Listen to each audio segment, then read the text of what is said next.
পঞ্চগড়ের বোদা উপজেলার ঝোলই ভীমদামাল সরকারি প্রাথমিক বিদ্যালয় শিক্ষার্থীদের জন্য সুপেয় পানি ও স্বাস্থ্যসম্মত শৌচাগার নির্মাণের জন্য ওয়াশ ব্লক তৈরি শুরু হয় ২০২৩ সালের আগস্টে। কাজ শেষ করার কথা ছিল গেল আগস্টের মধ্যে, কিন্তু মাত্র ১০% করে গা ঢাকা দেয় ঠিকাদারি প্রতিষ্ঠান। ২০২০ থেকে ২০২৩ সালের মধ্যে ৪টি প্রকল্পের আওতায় পঞ্চগড়ের ৪৮৭টি প্রাথমিক বিদ্যালয়ে ওয়াশ ব্লক তৈরি শুরু হয়। প্রকল্পের মেয়াদ শেষ হলেও এখনো ১১১টি প্রতিষ্ঠানের কাজ বাকি।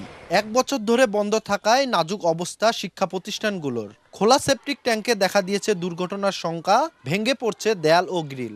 এই ওয়াশ ব্লকের কাজ অসম্পূর্ণ অবস্থায় পড়ে থাকার কারণে আমাদের স্কুলের বাউন্ডারির কাজ সম্পন্ন করা সম্ভব হচ্ছে না। এই ওয়াশ ব্লকটি গেল ২ বছর ধরে ওরা তৈরি করতেছে, সময় মতো আসেও না, আর কল দিলে তারা ধরে না। ঠিকাদারি প্রতিষ্ঠানের খোঁজ না মিললেও জনস্বাস্থ্য প্রকৌশল অধিদপ্তর বলছে জানুয়ারির মধ্যে কাজ শেষ করা হবে।